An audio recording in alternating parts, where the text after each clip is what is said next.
spate of insecurity in the country has reached alarming levels, and no part of the country appears safe to live now. Day after day, reports of kidnapping, armed robbery, banditry, herders' farms clashes, and cult wars dominate the media space.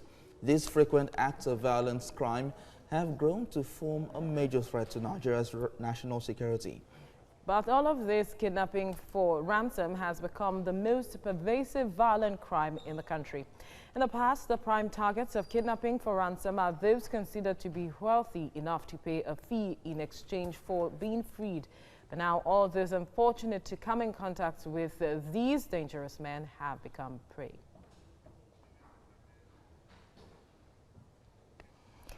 Well, joining us now is a hostile environment security consultant, Femi Aratogunwale. Thank you for joining us on TVC Breakfast. Good morning. Thank you very much for joining us. Thanks a lot for having me.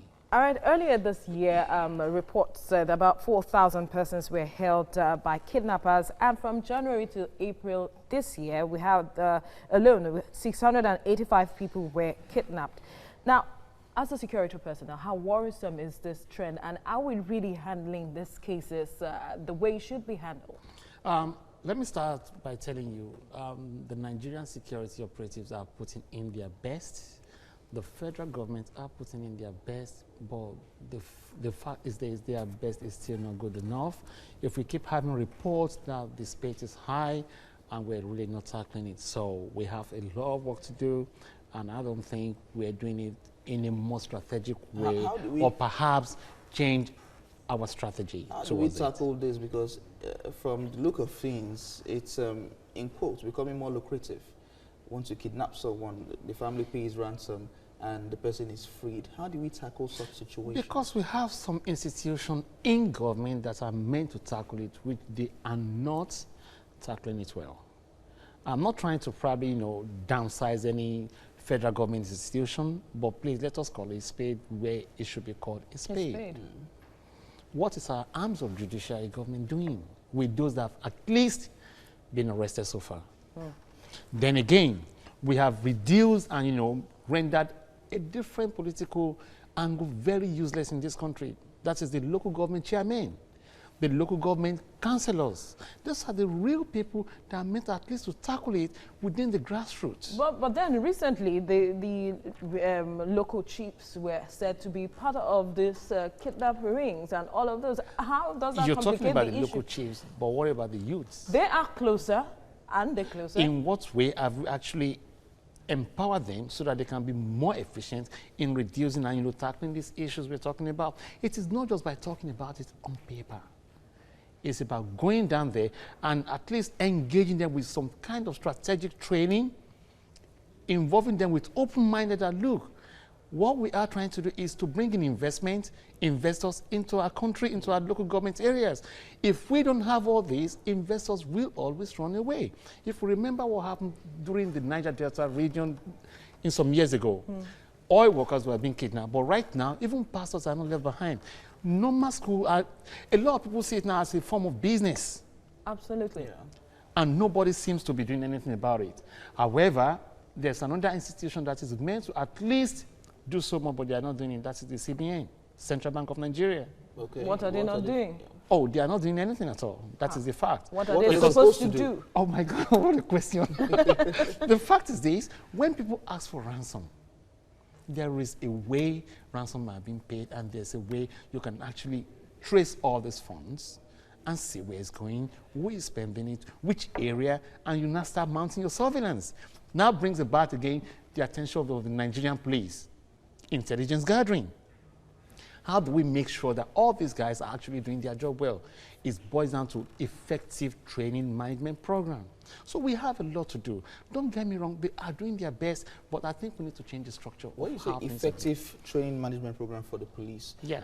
Are they not trained enough to handle this? They're the police. Yeah. They go to the police college. Oh, for God's sake. Yes, they go to police college. What were they trained when they were in police college? Have they actually trained their training management program at all ever since then? Were they actually trained on this is how to combat kidnapping? If at all they are, we need to have a different department, specialists for things like this, not just every one of them batching for it. Do they have the proper welfare in place for them in case if anything should go wrong during all this hostile situation? Because when you're going out to go and do a rescue program, bear in mind a lot of things can actually happen. Okay. So we need to look into all this, that if A should go wrong, how do we fall back to B? If B should go wrong, how do we fall back to C? What happens to their trauma at the end of the day? Their mental situation. So it's a whole lot of things that we need to look into. That if anything should happen, how do we really take care of their family members? Look, they are ready to work. We're not talking about the senior level guys. I'm talking about the junior level guys. They are really ready to work, but do we have a strategy, clear plan for them to make them work effectively? If we do have that, I can bet you a lot will work. All right, let's take it back home. You mentioned an issue of the judiciary not playing its role. Yes. Now there has been talks about capital punishment for those who are convicted for this. But then at some point, how effective would that be? For the love of God, what have we seen when you see when we talk capital punishment? Evans was kidnapped. I mean, was arrested. What's been happening ever since then? Dume in the north and many others that have been arrested. What have we seen? We just talk about all these stuff. We don't see action. It is right time we stop the talk and walk the talk. Until we start seeing things happening, trust me, people will see it as a form of business. It's a shame, and at the same time, I'm not going to look at it as a shame anymore. I'm a full-blown Nigerian, and I love my country, so I wouldn't do anything to rather put my country into a state of chaos or insecurity or emergency. But what I should be looking into is, in what capacity within my own level can I actually help my country that I so much love?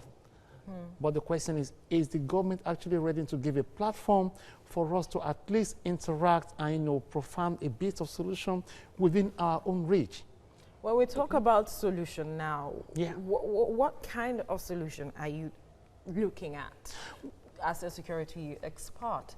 What kind of solution can you bring to the table for the government to tackle this issue of kidnapping? Because it's becoming so worrisome. Not just the wealthy, even those who do not have the resources are made to cough out this money. Well, you see, just like what you mentioned during the introduction of Femi Aratokwani, you mentioned the word hostile environment, whatever you want to put it. I don't want to see myself that way.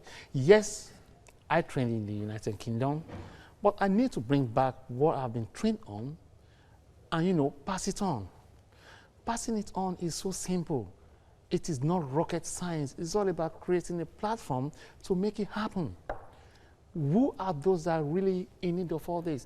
The security agencies, the private, the government, the police officers as well. They have a unit they call the Special Protection Unit.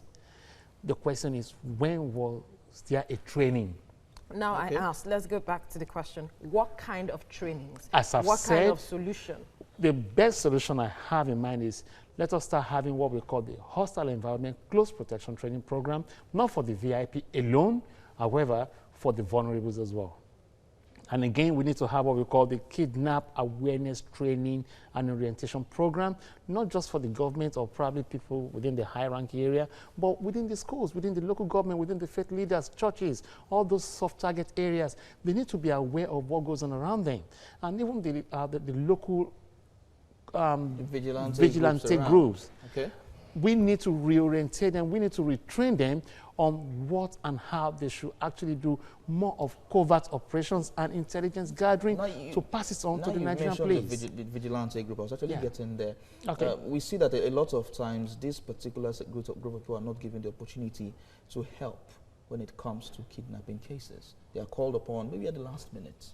And we all know that they form the major part, or they know the areas in that particular vicinity where the kidnappings happen. They don't understand the terrain. Well, if you say they're not being given the opportunity, what you need to question is, who are their leaders? What do they actually know when it comes to these security operations and operatives? How do they operate? You see, a lot has got to be changed in Nigerian security system that we're actually not changing. Because we have a police commissioner in Lagos State, it doesn't mean that he should be a specialist in every single criminal activities going on in Lagos State. Why can't we have a commissioner within the school that will actually look into what is the state of security within the school? Why can't we have all our local government chairmen trained strategically to look into the behavior of visitors or residents within their constituency or within their local areas? These are things we need to know. Can you just imagine when you have, how do you guys call it? A councillor that doesn't even live in his area. So what will he even know that is going on around? And they can't even reach out to him. So these are part of the major problems we're having when the state of insecurity, kidnap, and everything seems to be happening. Because most of this stuff happens within the hideout area of all these bushes and corners within our local government areas. So it is high time we look into strategic partnership with the Nigerian police force, strategic partnership with the vigilantes. Have you tried to engage them on the strategic partnerships? I think, yes, I will say this on the national TV. Yes, with Lagos State, I have with the Lagos Neighborhood Safety Corps. We're still working on it. We are yet to perfect on it, which the former governor of Lagos State actually introduced as in they should be the one walking around the street to bring out intelligence and a whole lot of things or gatherings, information, and pass it on to the place. But it has never worked. I'm not going to call it a dead on arrival project, but there's a project that we can actually, kick back again and make it work. All right. Femi Aratokunle, thank you for your time on TVC Breakfast. Thank you so much.